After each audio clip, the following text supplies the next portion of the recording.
Hello dear students. तो आज का जो लेक्चर है यहाँ हम पढ़ने जा रहे हैं इकोलॉजिकल पिरामिड्स के बारे में। ठीक है।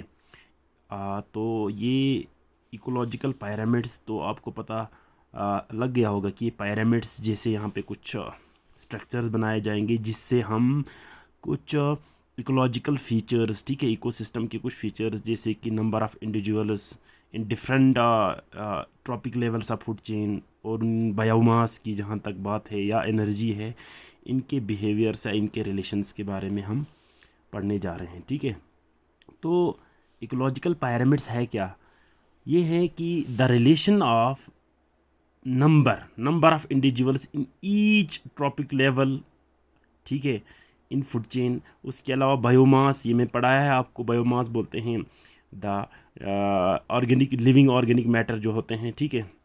और उसके अलावा एनर्जी, ये भी पढ़ाया है आप लोगों को, किस तरह से एनर्जी जो है डिफरेंट ट्रॉपिक लेवल की इसमें ट्रांसफ़र होता है, इनके बिहेवियर्स। ठीक है। इनको लेकिन एक ग्राफ की शक्ल में हम पहले इनको रिप्रेजेंट करते हैं। वो ग्राफ जो है वो पिरामिड की शक्ल में होता है। ठीक है।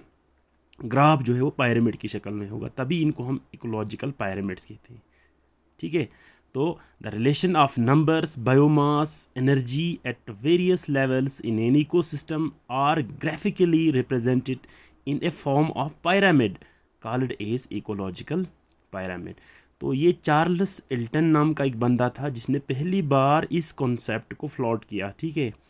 तो इसलिए इस इकोलॉजिकल पिरामिड्स को हम एल्टोनियन पिरामिड्स भी कहते हैं। ठीक। अब जो ये पिरामिड है, देखो इस तरह से होते हैं। पिरामिड जो है वो इजिप्ट के हैं, वंडर्स में आते हैं दुनिया के कुछ। और ये लेकिन यहाँ जो हमारे इकोलॉजी में हो सकता है, जो इजिप्ट में पिरामिड से, जो रियल पिरामिड से बैठा वो तो हमेशा इरेक्ट या अपराइट ही होता है, लेकिन हमारे यहाँ इकोलॉजी में पिरामिड जो है वो इन्वर्टेड भी, उल्टा भी हो सकता है। ठीक है। तो यानी इट में ईदर अपराइट और इन्वर्टेड ये हो सकते हैं। अब टाइप्स इसके, सबसे पहले हम, क्योंकि आप लोगों ने पहले पढ़ा यहाँ पे कि नंबर्स की टर्म में या in terms of biomass, in terms of energy, हम यहाँ पे इनको ग्राफिकली रिप्रेजेंट करते हैं फूड चेन के डिफरेंट ट्रॉपिक लेवल्स। ठीक है। तो पिरामिड ऑफ नंबर क्या है? सबसे पहले हम नंबर्स वाला लेते हैं। Graphical representation of different trophic levels, यानी प्रोड्यूसर्स T1, फिर उसके बाद मतलब हर्बीवर्स होते हैं T2 and so on, T3 है ना, ट्रॉपिक लेवल्स या ट्रॉपिक पोजीशन इसकी। Graphical representation of different trophic levels of food chain in terms of their total number of individuals, जो हम देखेंगे लिविंग ऑर्गेनिज्म की कितने इंडिविजुअल्स हैं हर ट्रॉपिक क्या बोलते हैं लेवल्स में। ठीक है। It is upright in grassland में तो ये सीधा होता है ये पिरामिड, और पॉन्ड्स और लेक्स में, बट यहाँ पे भी ये जो अपराइट ही होता है। लेकिन इन केस ऑफ फॉरेस्ट में जब आप जाओगे तो पिरामिड ऑफ नंबर जो है वो इन्वर्टेड होगा, उल्टा होता है। ठीक है। पैरासाइट फूड चेन हम इनको बोलते हैं। तो तकरीबन ऐसा ही, यानी पैरासाइट फूड चेन या प्रीडेशन वाला फूड चेन है, दोनों में तकरीबन जो है वो इन्वर्टेड ही होता है। वो कैसे होगा, यहाँ हमने आपको एक डायग्राम के ज़रिए एक्सप्लेन किया गया है। ठीक है। अब देख लीजिए, ग्रासलैंड की जहाँ तक बात है, अब ग्रासलैंड में तो सबसे पहले जो ट्रॉपिक लेवल T1 जो होते हैं, है ना, ट्रॉपिक पोजीशन फूड चेन की, वो प्रोड्यूसर्स होते हैं। प्रोड्यूसर्स जो है वो ग्रीन प्लांट्स ही होगा। तो नंबर ऑफ ग्रीन प्लांट्स जो है ग्रासलैंड में ओबियसली नंबर ज़्यादा होगा। तो उस पर डिपेंड करने वाले जो हर्बीवर्स जो होते हैं, फॉर एग्जांपल जैसा हमारा डियर है, ट्रॉपिक पोजीशन सेकंड में जो होगा, इनकी तादाद, नंबर ऑफ इंडिविजुअल इनसे तो बहुत कम होगा ओबियसली। ठीक है। तो यहाँ पे जो है प्लांट ज़्यादा होगा, नंबर ऑफ़ इंडिविजुअल्स ये इनसे कम होगा। तो इसको खाने वाला जो थर्ड ट्रॉपिक लेवल में होगा, कार्निवर्स जैसे कि लायन वगैरह है, ये उससे भी कम होंगे। डियर की नंबर से भी इनकी नंबर जो है वो कम होगा, तभी ये बड़ा बेस होगा। फिर उसके बाद थोड़ा सा छोटा होते जाएंगे तो ये आपका पिरामिड जो है इस तरह से खड़ा पिरामिड एक बन जाएगा। अगर खिंतेजुला पिरामिड की शक्ल अगर आप इसको बनाएंगे इस तरह से, तो ये यूं खड़ा हो जाएगा। ठीक है। ग्रासलैंड की केस में। अच्छा, सिमिलरली अगर पॉन्ड्स में आप देखेंगे या लेक्स जो हमारा होते हैं, सबसे पहले फाइटोप्लैंक्टन्स ट्रॉपिक पोर्शन फर्स्ट, फिर उसके बाद जूप्लैंक्टन्स, फिर उसके बाद स्मॉल फिश और लार्ज फिश। तो जाहिर सी बात है फाइटोप्लैंक्टन स्मॉल जो प्लांट्स होते हैं, अलगल ब्लूम्स वगैरह, ये बहुत ज़्यादा होगा। उस पर डिपेंड होने वाले छोटे छोटे जो जूप्लैंक्टन्स होते हैं वो उससे कम होंगे नंबर में। उनको खाने वाला जो स्मॉल फ़िश है वो भी इनकी तादाद इनसे कम होगा, और इन स्मॉल फ़िश को खाकर बड़े फ़िश जो होते हैं उनकी तादाद इनसे भी कम होता है। ये एक एग्जांपल पॉन्ड्स या लेक्स में तकरीबन यही सिलसिला। तो यहाँ देख लीजिए ये भी इरेक्ट होगा, ब्रॉड बेस, फिर उसके बाद धीरे धीरे कम सबसे ऊपर होगा। तो यूँ ये सीधा, इस तरह से अगर आप इसको पिरामिड की शक्ल बनाएंगे तो ये सीधा होगा, इरेक्ट होगा, अप राइट होगा, ठीक है। अब आइए यहाँ पे हमारे फॉरेस्ट में। फॉरेस्ट में क्योंकि वुडी ट्रीज़ होते हैं, वुडलैंड्स की बात है भाई, फॉरेस्ट बड़े बड़े ट्रीज़ होते हैं। तो ट्रीज़ क्या होंगे, क्या होगा, ट्रीज़ मान लो यहाँ एक ट्रीज़ है या मान लो एक ट्री है, उस ट्री पे बर्ड्स होते हैं। जाहिर सी बात है एक ट्री पे जो फल फ्रूट्स होते हैं उसको खाने वाले बहुत सारे बर्ड्स हो सकते हैं। ट्री की नंबर एक, लेकिन उसको खाने वाले अनेक बर्ड होंगे। उन बर्ड्स पे अगर आप पैरासाइट्स देखेंगे, टिक्स नॉर्मली इन बर्ड्स पे होते हैं, तो उनकी तादाद उनसे ज़्यादा होगा। अब उन टिक्स पे भी पैरासाइट होते हैं जिनको हम हाइपर पैरासाइट बोलते हैं। पैरासिटिज्म जो है वहाँ मैंने आपको ये पढ़ा चुका है। तो पैरासाइट पे पैरासाइट उनसे भी ज़्यादा। तो जाहिर सी बात है ट्री एक, फिर ऊपर की तरफ जो ही आप इस ट्रॉपिक लेवल में ऊपर जाओगे यहाँ नंबर जो है वो इंक्रीज़ होता जाता है। तो यूँ आप देख लीजिए, ये अगर हम इसको पिरामिड इस तरह से बनाएंगे तो ये उल्टा, सबसे पहले ट्रीज़, फिर बर्ड्स, फिर उसके बाद पैरासाइट, और पैरासाइट के ऊपर आप फिर बना सकते हैं हाइपर पैरासाइट। तो ये उल्टा, ठीक है, इन्वर्टेड। यहाँ पे ये याद रखने की चीज़ है। नंबर ऑफ ये पिरामिड जो है, नंबर पिरामिड ऑफ नंबर जो है इन केस ऑफ फॉरेस्ट, या हम इसको पैरासाइट फूड चेन में क्या होता है, इन्वर्टेड होता है, ठीक है। सिमिलरली ऐसा भी हो सकता है, ठीक है। ट्री है, फिर उस ट्री सेकंड जो फर्स्ट तो प्रोड्यूसर ट्री ही होगा। ट्री पे जो फिर बर्ड्स होते हैं, स्मॉल बर्ड्स, उसको खाने वाला बड़ा जो हैवक वगैरह या ईगल होगा वो उनकी तादाद उससे भी कम हो सकता है। प्रीडेशन ऐसे कॉन्सेप्ट जैसे कि ये पहला वाला तो पैरासिटिज्म था, यहाँ प्रीडेशन है, तो तकरीबन प्रीडेशन में भी ये इन्वर्टेड ही आप बोलो, लेकिन थोड़ा सा क्योंकि यहाँ पे प्राइमरी कंज्यूमर और सेकेंडरी कंज्यूमर, तो सेकेंडरी कंज्यूमर थोड़ा सा इनकी तादाद जो है वो थोड़ा कम है इस कंपेयर। सो ये स्पेंडल शेप यहाँ बन जाएगा, स्पेंडल शेप्ड। ये यहाँ आप याद रख लीजिए, स्पेंडल शेप्ड ऐसा हो सकता है कहाँ, प्रीडेशन में। ये भी वुडलैंड्स की ही बात हो रहा है, फॉरेस्ट में ही प्रीडेशन वाला, ठीक है। तो it may be spindle shaped sometimes when the secondary consumers are less than primary consumers, ठीक है। प्रीडेशन में ये फॉरेस्ट लैंड की ही बात हो रहा है, इकोसिस्टम फॉरेस्ट की। उसके बाद ये है हमारा कौन सा वाला, पिरामिड ऑफ नंबर। तो पिरामिड ऑफ नंबर आप याद रख लीजिए, अपराइट ग्रासलैंड में, पॉन्ड्स और लेक में इन्वर्टेड होता है फॉरेस्ट इकोसिस्टम, जैसे पैरासाइट या प्रीडेशन फूड चेन, दोनों फॉरेस्ट इकोसिस्टम की ही बात है, ठीक है। अब next type, pyramid of biomass भी आप लोगों को मैं पढ़ा चुका हूँ। Dry weight of organic matter जो होते हैं, ठीक है। तो ये ऑर्गेनिक मैटर कंटेंट जो होते हैं किसी भी इकोसिस्टम में, उसको हम बायोमास कहते हैं।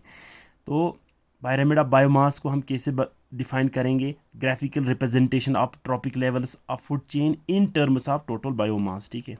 बायोमास की टर्म में हम डिफरेंट ट्रॉपिक लेवल्स की, ये फूड चेन की ट्रॉपिक लेवल्स को जब हम देखते हैं और उनकी ग्राफ बनाते हैं पिरामिड की शक्ल में, उस ग्राफ को हम पिरामिड ऑफ बायोमास कहते हैं। Pyramid of biomass is upright in case of forest and grassland ecosystem. यहाँ फॉरेस्ट की बात है या ग्रासलैंड इकोसिस्टम, दोनों जो है वो अपराइट ही होगा, लेकिन सिर्फ ये इन्वर्टेड होता है इन केस ऑफ पॉन्ड। याद रखना, बायोमास जो है पॉन्ड या लेक्स वाले में जो इकोसिस्टम है वहाँ उल्टा होगा, इन्वर्टेड होगा, ठीक है। तो आप बायोमास देख लीजिए, यहाँ पे बताया है या दिखाया गया है, ग्रासलैंड या फॉरेस्ट में क्या होगा, trophic level first, second, third और फोर्थ बनाया है। यहाँ पे प्रोड्यूसर्स प्लांट ही होगा, फिर उसके बाद हर्बीवर्स, चलो यहाँ एग्जांपल रेट का दिया है। T3 पे रेट को खाने वाला कार्निवर जो स्नेक को ऊपर दिखाया है हैवक, ठीक है। तो यहाँ आप देख लीजिए, प्लांट जो है इनका बायोमास जो है वो ज़्यादा होगा ऑब्वियसली, फिर ड्राई वेट ऑर्गेनिक मैटर का ज़्यादा होगा एज़ कम्पेयर टू रेट जो है इसका ज़्यादा होगा एज़ कम्पेयर टू स्नेक का, इसका फिर धीरे धीरे यहाँ तक हैवक का आते आते ये बायोमास जो है वो रिड्यूस होता जाएगा, ठीक है। ये यहाँ दिखाया गया है, ठीक। तो ये क्या है, ग्रास लैंड। ऐसा ही बिल्कुल फॉरेस्ट में भी होता है बायोमास का। अगर आप देखेंगे यहाँ पे एक ये ग्राफ दिखाया गया है, ये देख लीजिए। तो बायोमास जाहिर सी बात है इसका ज़्यादा होगा as compare to this and this. Similarly यहाँ पे भी, ठीक है, डिफरेंट लेवल्स पे आपको बायोमास दिखाया गया है। यहाँ इसका बायोमास ज़्यादा होगा, फिर इसका, और सबसे कम इनका होगा ड्राई वेट के हिसाब से, ठीक। अब देख लीजिए जो हमारे ये पौंड होते हैं, पौंड में थोड़ा सा उल्टा इसलिए होता है क्योंकि यहाँ जो बेसिक्स होते हैं फूड चेन की, सबसे प्रोड्यूसर जो बुनियाद पे होते हैं फाइटोप्लैंक्टन्स, उनकी ऑर्गेनिक जो ड्राई वेट है या उनकी बायोमास वो कम होता है एज़ कम्पेयर टू किनके, जो स्मॉल फिश उनको खाते हैं हर्बीवर्स, ठीक है। फिर लार्ज फिश जो इनको खाएगा उनकी जो बायोमास है वो इनसे भी ज़्यादा होगा। यूँ अगर आप इसको ग्राफ की शक्ल में या इसे पिरामिड की शक्ल देते हैं तो ये इस तरह से उल्टा हो जाएगा। तो पॉन्ड्स की केस में पिरामिड ऑफ बायोमास जो है वो इन्वर्टेड, बाकी जो है सारे अपराइट होगा, ठीक है। देख लीजिए यहाँ दिखाया गया है, ये प्रोड्यूसर्स फाइटोप्लैंक्टन्स होंगे, इनको खाने वाले कुछ स्मॉल फिश, और फिर लार्ज फिश कार्निवर्स, ये बड़ा, इनकी बायोमास ज़्यादा होगा। यूँ ये इन्वर्टेड होते हैं पॉन्ड्स में। अब है पिरामिड ऑफ एनर्जी। तो energy graphical representation of trophic levels of food chain in terms of energy जो है, इसको हम पिरामिड ऑफ एनर्जी कहते हैं। यानी कि जब हम फूड चेन के डिफरेंट ट्रॉपिक लेवल्स में एनर्जी किस तरह से कितना होगा, एनर्जी स्टोर कितना होते हैं हर ट्रॉपिक लेवल्स में, जब इसको हम एक ग्राफ की शक्ल में रिप्रेजेंट करते हैं तो ये पिरामिड ऑफ एनर्जी होगा। तो यहाँ ये चीज़ याद रखने की बात है, it is always upright in all ecosystem, ठीक है। तमाम इकोसिस्टम, चाहे वो पॉन्ड का हो, फॉरेस्ट हो, ग्रासलैंड हो, जो भी इकोसिस्टम होंगे वहाँ the amount of energy stored in each trophic level shows progressive decrease following RL लिंडमेन्स 10% rule. ये पहले ही आप लोगों को मैंने एनर्जी फ्लो के वक्त बताया है कि एनर्जी जो है वो हर ट्रॉपिक लेवल में, यानी T1 first second and third trophic level, तो हर ट्रॉपिक लेवल में एनर्जी जो है वो 90% तो लॉस हो जाते हैं in the form of heat या रेस्पायरेशन की शक्ल में। तो सिर्फ 10% ही जो है वो स्टोर रहते हैं, जिसको हम नेक्स्ट लेवल में जो है ट्रांसफ़र कर दिया जाएगा, ठीक है। तो यूँ क्या होता है, हर लेवल पे प्रोग्रेसिव डिक्रीज़ हो जाता है, ठीक है। तो यही होगा, इसीलिए आप लोगों को अगर यहाँ आप देखोगे प्रोड्यूसर्स, फिर उसके बाद हर्बीवर्स, कार्निवर्स, तो प्लांट्स बेसिक पे मिसाल के तौर पर एग्जांपल यहाँ दिया गया है T2 में जो है एलिफेंट और फिर लेपर्ड। तो यहाँ सबसे ज़्यादा एनर्जी ओबियसली इनके पास होगा, ये हमारे प्रोड्यूसर्स हैं। उसके बाद यहाँ 90% इसका लॉस हो जाएगा, केवल 10% जो है यहाँ इसका पहुँच जाएगा इसको नेक्स्ट एंड सो ऑन, ठीक है। तो ये एनर्जी फ्लो जो है आप लोगों ने पहले पढ़ चुका है। हर ट्रॉपिक लेवल जो ही आप ऊपर जाओगे तो there is progressive loss of energy, ठीक है। तो ये जो किस तरह से लॉस होते हैं ये आप लोगों ने लिंडमैन 10% रूल के हिसाब से पढ़ चुका है। तो जब भी या कोई भी इकोसिस्टम जहाँ यूँ मतलब एनर्जी के बारे में आप देखोगे बिहेवियर, तो हमारा एनर्जी जो है वो हर स्टेप पे है, आप ट्रॉपिक लेवल या फूड चेन की हर स्टेप पे जो है वो कम कम होता जाता है, और अल्टीमेटली ये फूड चेन जो है वो कोलैप्स हो जाता है, क्योंकि एनर्जी पहुंचेगा नहीं। मैक्सिमम जो अगर आप ये लेवल्स देखेंगे किसी ट्रॉपिक लेवल्स में तो 5 होते हैं, मैं पढ़ा चुका हूँ आपको पहले, 5 इज़ ये मैक्सिमम लिमिट है। देखो जैसे प्रोड्यूसर, फिर herbivore, primary carnivore, secondary carnivore और टॉप कार्निवर। जैसे यहाँ एग्जांपल दिया है प्लांट, फिर इसको grasshopper as a herbivore खा रहा है, frog as a primary carnivore, फिर स्नेक और हैवक। तो हैवक तक पहुँचते पहुँचते एनर्जी जो है वो तकरीबन जो है वो कोलैप्स हो जाता है। तो 5 से ज़्यादा बहुत या देखा ही नहीं गया है किसी इकोसिस्टम में कि फूड चेन की जो लेवल है वो वहाँ से ऊपर जाता है। क्यों? क्योंकि यहाँ कॉम्प्रोमाइज़ हमेशा किससे होता है? एनर्जी से। तो जाहिर सी बात है पहले वे ज़्यादा फिर ऊपर पहुँचते पहुँचते कम होगा। तो कोई भी पिरामिड अगर आप इसमें इस शक्ल में बनाओगे तो वो क्या होगा? वो अपराइट होगा, ठीक है। तो यूँ पिरामिड ऑफ एनर्जी जो है वो क्या होता है? ऑलवेज अपराइट या इरेक्ट आप बोलो, ये होता है, ठीक। तो ये हो गया हमारे आज के जो लेक्चर था इकोलॉजिकल पिरामिड। ये बहुत इंपॉर्टेंट है, अक्सर पूछा जाता है, ख़ासकर जो पिरामिड ऑफ एनर्जी है यहाँ से क्वेश्चन आपको पूछा जाएगा, ठीक है।